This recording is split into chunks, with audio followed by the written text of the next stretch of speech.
Oi gente, eu sou a Ione do blog Minha Vida Literária e hoje eu trago pra vocês a segunda parte do vídeo com as minhas leituras no mês de janeiro.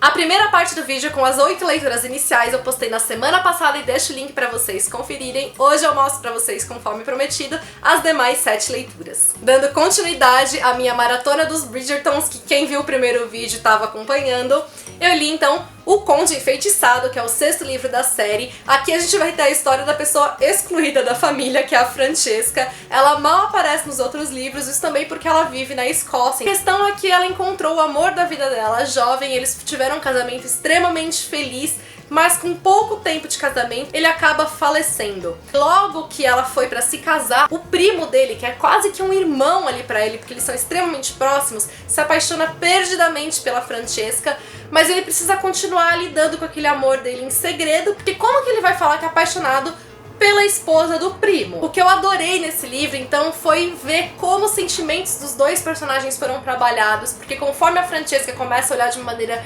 diferente pro primo também, ele foi um grande amigo pra ela e começa a se sentir culpada também. E de como, então, a história se desenvolve com uma carga talvez dramática um pouco maior do que nos outros livros, mas ainda assim com bastante sensibilidade, suavidade, leveza. Peguei no embalo a leitura e li também Um Beijo Inesquecível, que é o livro da Hyacinth, que é a irmã caçula. A Hyacinth, assim como a Heloise, também não tem papas na língua, talvez tenha até menos do que a irmã. E é também por ela ter esse jeito dela, que ela já tá na 4ª temporada dela, continua solteira, porque ela não se interessa por ninguém e afasta também as pessoas pela franqueza dela. Acontece que enquanto ela está num recital, inclusive, das irmãs Smith, que tá saindo agora o lançamento em fevereiro, ela conhece o neto da amiga dela, que é a Lady Dunbury. Ele traz um diário da avó paterna dele que tá escrito em italiano e que permite revelar alguns segredos da vida dele. E ela, por saber italiano mais ou menos, começa então a traduzir pra ele. E isso tudo vai aproximar os dois. Eu adorei essa questão do mistério na história, eu acho que foi isso principalmente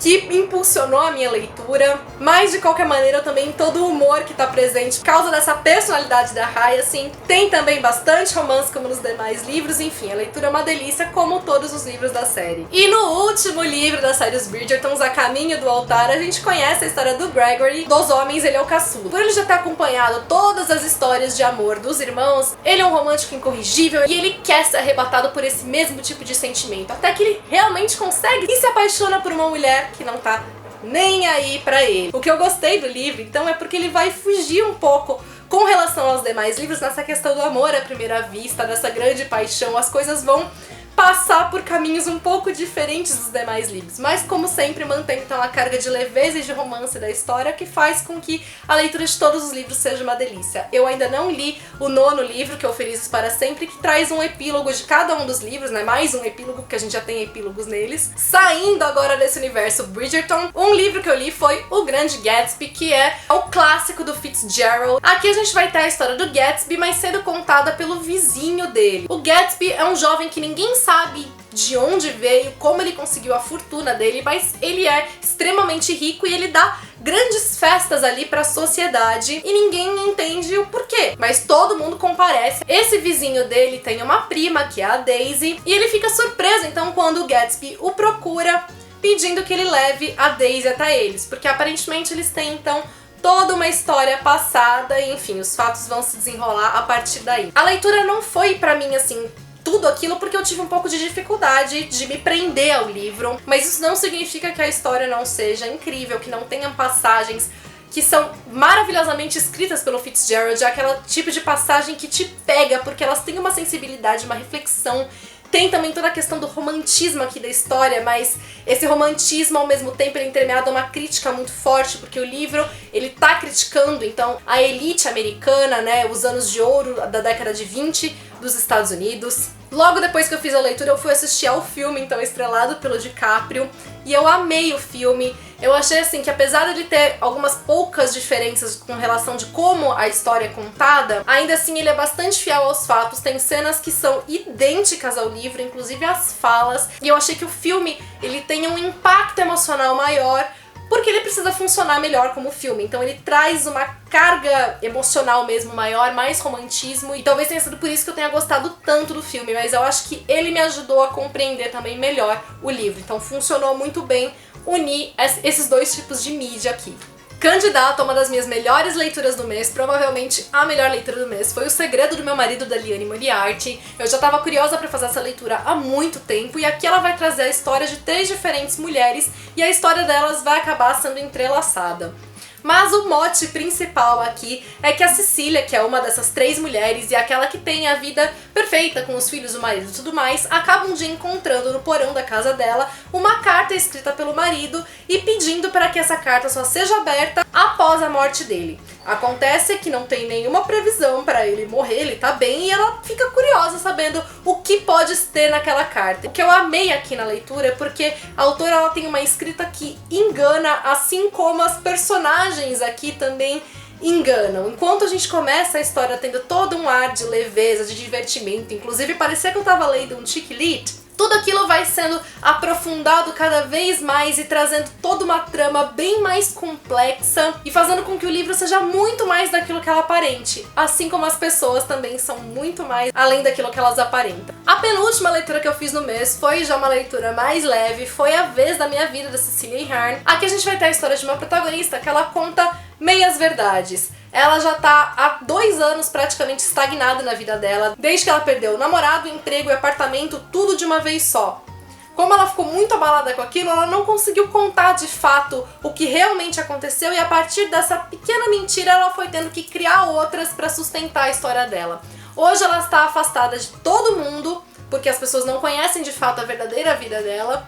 E ela também está muito distante daquilo que ela idealizou para ela, e é por isso que ela recebe um convite da própria vida, solicitando então com que elas se encontrem. Eu gostei e não gostei da leitura, eu gostei dessa proposta, né, dela se encontrar com a própria vida, disso ter sido personificado então por um homem, porque a vida dela é um homem, e dos sentidos então que isso vai acarretar na história, né, o fato dela ter que buscar então aqui novamente o próprio sentido da vida dela. Ele tem uma leveza e tem muitas passagens de humor, então ele tem bem cara mesmo de um chick lit, mas o que eu acabei não gostando muito, primeiro, é que eu achei a tradução meio estranha em alguns momentos, sabe quando você acha a escrita realmente um pouco estranha? Então eu estranhei isso, e principalmente eu achei que essa questão da vida, que foi uma ideia bem legal, foi trabalhada muito assim, jogada, não tem muita explicação. Isso é dado aqui na história, então, né, como algo comum, as pessoas sabem que existe essa questão da vida se encontrar e tal, mas é algo muito irreal, então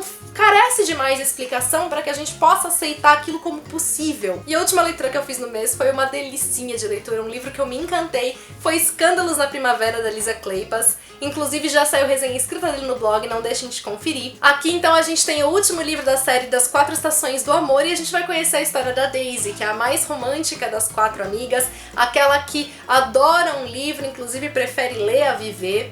E o pai dela, cansado da solteirice dela, dá um ultimato. Ela tem que se casar até o final da temporada, caso contrário ela vai ter que casar com o Matthew Swift, que é o braço direito do pai dela na empresa que eles têm. Ela ficou horrorizada com a ideia, porque o Matthew é super parecido com o pai dela e ela não gosta do jeito controlador do pai. E ela pede então ajuda para as amigas dela para procurar um outro pretendente. O que ela não contava é que vai surgir toda uma atração entre ela e o Matthew, e guarda também aqui alguns segredos que vão ser muito mais profundos e trazer toda uma outra história que ela nem imaginava. Inicialmente eu fiquei aqui presa por causa desse mistério, querendo saber o que é que tinha, né, no passado do Matthew, mas pouco a pouco eu fui me encantando então pelo romance que vai existindo, pelo humor que tá presente. Tiveram várias passagens em que eu dei bastante risada com a história. No final, então, quando tem as revelações, tem as reviravoltas, tudo isso é bastante intenso, fez com que eu ficasse presa ali na história, torcendo pelos personagens, não conseguia parar de ler, e tudo ganha um ritmo mais frenético, mais dramático, mais intenso mesmo. Enfim, eu adorei a leitura.